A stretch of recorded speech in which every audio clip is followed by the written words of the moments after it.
Bah, écoutez, les femmes du Kotel, elles vont au Kotel pour prier, sortir de Sefer Torah, chanter. Tout ça est magnifique. Je n'ai rien à dire, c'est magnifique. Les Juives qui veulent prier le bon Dieu dans le mur de lamentation qui est les vestiges du temple de Jérusalem, on ne peut dire que bravo. Le problème, il n'est pas là-dedans.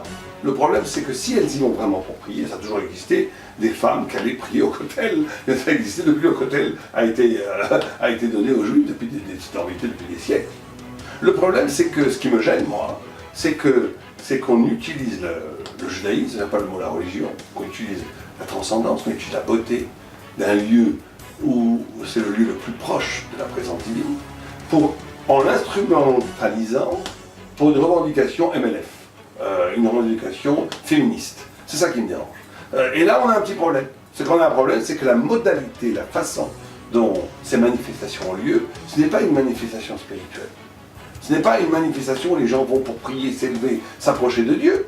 C'est une manifestation où ils viennent affirmer une égalité entre l'homme et la femme. Bon, alors il faut bien savoir que le judaïsme, depuis des siècles, a réfléchi sur la notion d'égalité de l'homme et la femme, que le judaïsme, depuis des siècles, entretient un souci d'égalité. Je ne peux pas donner des milliers d'exemples, aussi bien économiques, aussi bien dans les droits de l'homme, les droits de la femme, etc. Tout ça est signifié dans le Talmud et dans le Shulchan Aruch.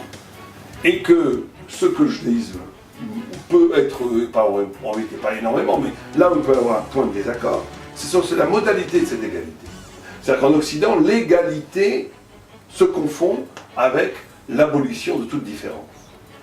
Dans le judaïsme, l'égalité se confond avec l'exaltation des différences, avec le fait au contraire dynamiser les différences. Et c'est en exaltant les différences qu'il va s'instaurer un rapport d'échange entre le féminin et le masculin qui va permettre en réalité le visage de l'humain. C'est le programme judaïque. Donc quand des femmes vont prier au Kotel, c'est magnifique, jusqu'à là pas de problème. Mais qu'elles y vont non pas pour prier, mais pour affirmer une égalité à l'homme qui passe non pas par l'égalité traditionnelle judaïque, mais par l'égalité aux couleurs occidentales qui sont l'égalité égale, annuler toute différence, on tombe dans un non-sens, dans une aberration, où on utilise la Torah elle-même pour proclamer quelque chose qui est anti-Torah. Et donc là, on est dans une contradiction énorme. C'est que quelqu'un est féministe, aucun problème, soyez féministe, c'est le droit.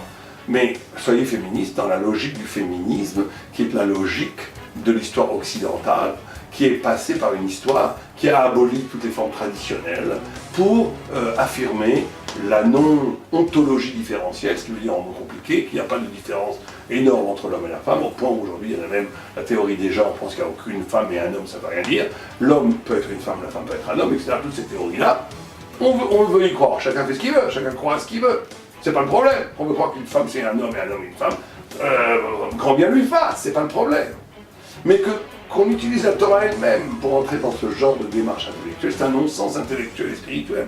C'est un non-sens. Pourquoi c'est un non-sens? Parce que la Torah elle-même établit une différence radicale entre l'homme et la femme, et considère que cette différence radicale entre l'homme et la femme est porteuse d'un avenir pour l'homme et pour la femme, ou pour l'homme avec un grand H, pour l'humanité.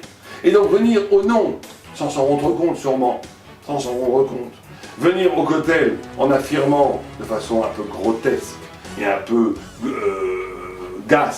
grossière, une affirmation identitaire féminine égale à l'homme, c'est rentrer dans une logique qui est tout à fait concrète, une logique tout à fait précise, une logique qu'on peut décrypter, circonscrite, qui appartient à la tradition de la libération de l'homme de toute l'échelle des valeurs pour arriver au néant spirituel qui permet effectivement un horizon idéologique conceptuel où il n'y a plus de différence entre l'homme et la femme, où tout le monde, où l'égalité se confond avec l'indifférence, où l'égalité se confond avec l'abolition de différences. Et donc, quand on utilise et qu'on a une attitude féministe qui est elle-même héritière de cette démarche qu'a détruit la valeur, et qu'on aille dans le lieu de la valeur, par excellence, qu'on aille dans le lieu de la Torah, qui est le lieu de la valeur, de la hauteur verticale des choses, on est dans le non-sens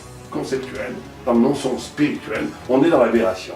Et donc, c'est ça qui est un peu gênant, mais c'est pas plus grave que ça. On a des choses beaucoup plus graves que ça. que les gens aillent au kotel et affirment leur identité féministe en prenant un Sefer Torah.